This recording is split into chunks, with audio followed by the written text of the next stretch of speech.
So it's been a little while to be living on any one specific smartphone. In fact, with the speed at which these phones are launched, it's pretty much as much time as you can spend. I got this thing going on where I'll take my main SIM card, my main phone number, the phone number that everybody has, and I will put that SIM card into a device and use it exclusively as my daily driver, whether you like that terminology or not, for that entire period. And in this case, with the iPhone XS Max, it has been maybe even a little longer than usual. And I kind of felt the need to do that because switching over to iOS is a one-time deal. It's like once a year. So many devices to choose from in the Android space, and they're getting launched at various intervals. But in the iPhone world, you get new iOS devices once per year. So I put a little extra time on it to make sure that I really absorbed it as much as possible. So this is the XS Max in front of me. I thought might as well go for the bigger one since it's newer, I guess, than the regular XS. Slightly bigger battery, bigger screen, and the XS is a lot like last year's 10, which I also used for an extended period of time. So this phone here in front of me is a good phone. I need to get that out of the way. Everybody wants to make this discussion black and white, a discussion of contrast, that like one thing is the thing and the other thing is not the thing. And honestly, it doesn't break down that way. It's like so many other things in life. There is a gradient, there is a gray area, and the vast majority of things, if not everything, lives somewhere in that spectrum. This phone is a good phone. I used it for an extended period of time. It did what I wanted it to do. In fact, in some cases, very well, and in some cases, better than the various Android counterparts that I've used recently. Compatibility. In and out of multiple cars where I have Bluetooth connections, this one has been the most stable, instantly connecting and never requiring any kind of manual input. Part of that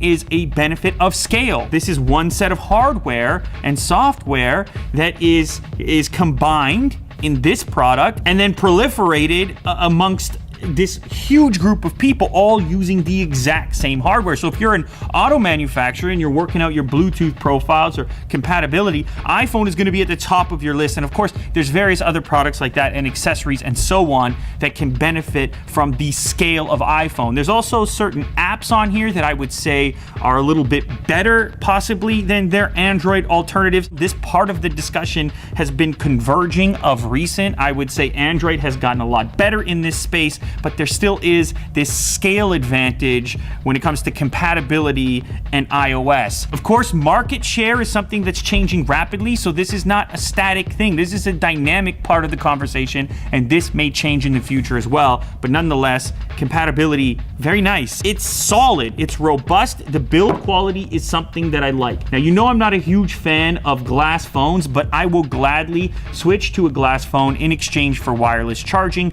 which this device happens to have. Not the fastest charging device, but it has that feature and I like it. Now, when you pull this thing out of the box, it's important to know that you feel like you are dealing with a quality device. You feel like you are dealing with an expensive device, certainly more so than some other products you'll pull out of a box. You guys know I raved about the recent Pocophone F1, $299. Wow, maybe that does have a shot. We know what it was about. It was a crazy delivery of specs for not such a crazy price. That's kind of the opposite of this phone here. This phone has the price tag to match. You pull this out of the box and you feel like you're holding on to something expensive. So I commend Apple for being able to deliver a premium phone that truly does feel premium. The camera in most situations is also good. I was mostly critical of the front-facing camera and some of the things it was doing to skin tones. Now, that issue doesn't exist nearly as much, if at all, on the rear camera, which otherwise can produce some amazing images. Apple has its own version of computational photography capable of merging multiple photos together. You saw the smart HDR functionality. That stuff is only going to get better with time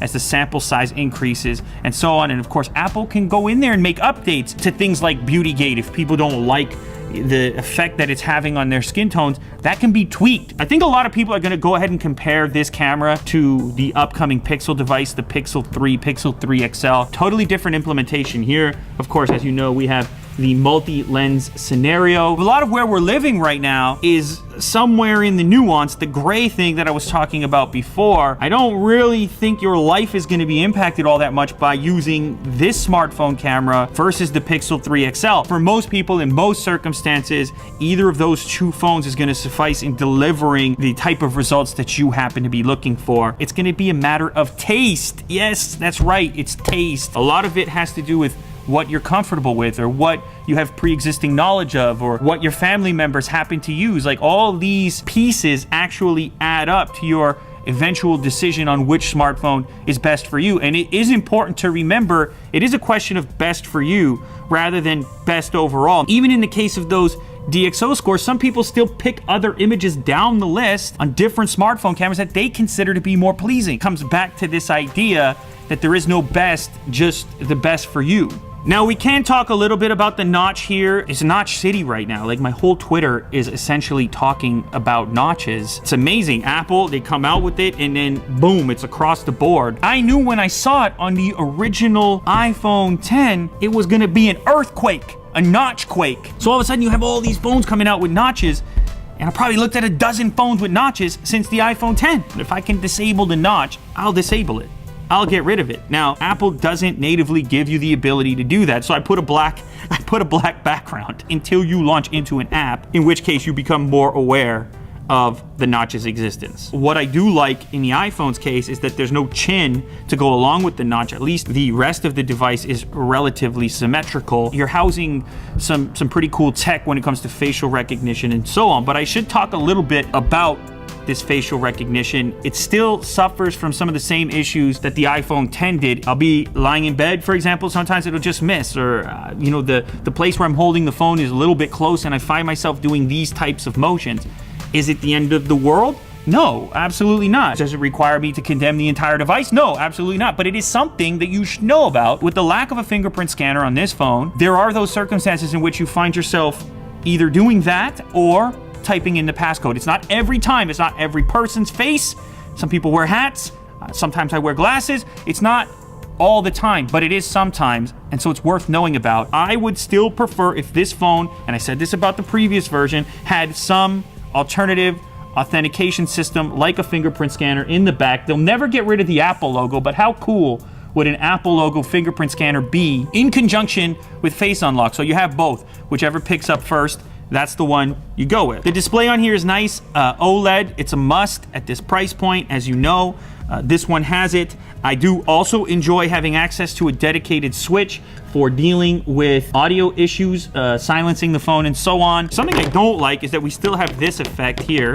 This is not my favorite effect. Yes, there are times where I use the device on a flat surface, and I'm just not a huge fan of this breakdown right here where, not a deal breaker. Once again, not a deal breaker. There's been a lot of talk about the asymmetry on the bottom of the device. I rarely would even look at the bottom of the device here. What's more interesting to me is the reason for it. Apple is no longer working with Qualcomm at all. In fact, Apple and Qualcomm not so friendly right now. There's various lawsuits, disputes going on between the two brands. You know, Qualcomm, they're giants out here when it comes to chipsets, networking components, and so on. Because of the dispute, Apple chose to go with Intel. You can see there's an extra antenna band here to support the latest wireless protocol. And this is the first time that Apple has gone all Intel on their device. Some people with the previous gen iPhone ended up with Qualcomm, some ended up with Intel. It appears to me, looking at this from a distance now and seeing this transition, it might not be the greatest thing for customers. How much of the Wi-Fi issues that have been reported may be hardware related to an internal design that Intel is responsible for, or possibly it's a software, hardware, communication thing going on. But what we do know is Qualcomm is the market leader when it comes to these type of communication components. So will the networking be as rock solid on this as the last one? Time will tell. I did notice that the Wi-Fi would drop out from time to time, but then again, 12.0.1, the latest software on here, actually claims to fix some of that, or hopefully fix some of it. Okay, sound. I was really impressed with the sound. The sound coming out of this is definitely an improvement over the previous one, and it's one of the best sounding smartphones that I've heard. As of right now, this is one of the best sounding smartphones out of the speaker unit that's out there in the marketplace. It's a bit unfortunate to me that they didn't move to USB Type-C. I get it, there's a lot of peripherals out there that utilize the Lightning port, but honestly, for me, I have so many accessories on Type-C. It would have been nice to just see native Type-C in there, fast charging in the box. I just want to talk a little bit about notifications in general. Not a huge fan of the way that iOS deals with notifications comparative to Android. I just find the individual cards and even the way that notifications are stacked within iOS are not quite as streamlined. This is a preference thing. I feel the need to reiterate, this is a preference thing. That said, iOS has made a number of improvements regarding nested notifications, so at least now they're stacked on top of each other. If you are a heavy user and you get a lot of notifications, that was a huge issue in the past. Apple has addressed that, but to me, it's still a step behind what's happening on Android. That said, it's a taste thing. Battery life, I should say, I was concerned about the battery on here because it is smaller than some of the other flagship devices, like say for example the Note 9. There's some power management stuff going on here that is obviously very effective because at the end of the day I'm getting similar numbers in terms of leftover battery life. It's not like I'm hunting for a charger with this thing. If you are locked into the iOS ecosystem and you want battery life, you can go with this Max, or you could wait for the 10R. As depressing as that screen might be or will be, or who knows, that thing should be really good. And on Apple's site, they've even listed it as the battery champion for runtime, so that's something to keep in mind. I'm not gonna go out there and tell you that there's a $400 phone on the market that's gonna give you the same overall picture as what this iPhone is going to give you. As fine or good or quality this product continues to be, the real question comes down to cost. It comes back to cost again, because ultimately that's my job here, is to evaluate these things from a cost performance perspective. You're going to be determining what works best for you in comparison to what you want to invest. It's the best I can do. It's the best thing to talk about. For me, speaking and thinking as responsibly as I possibly can to the average one of you, to the person out there who's a customer, who's looking at smartphones, who's considering buying a new one, I'm gonna have to say this phone is great, but I still don't think you should buy it at this cost. This one in front of me is $1,100 USD, and in certain markets it's even more than that when adjusted. In some places like India, for example, the thing is almost $2,000 equivalent. The iPhone XS Max is a great phone. The iPhone XS is a great phone. They have problems. Every phone has problems. But for those of you in the audience looking for advice, concerned with cost to performance ratio, I do not think the XS Max is worth $1,100 or whatever price it is in your local market, not compared to what else is out there. If you got money falling out of your pockets, if you got boatloads of cash, go ahead, disregard everything I said and just be like, I don't care, I can have 10 of those. But I can't be that useful to you anyways. That wraps up this video. As you know, I'm doing this switch thing. I gotta switch to another phone. I gotta bring the heat. So let me know down in the comment section, which phone am I switching to next? I will be switching and I won't be holding back. Stop it. I'm bringing fire to all of them. I'm looking to give you value wherever I can. I'm gonna keep doing it. All right, comment section, what am I switching to?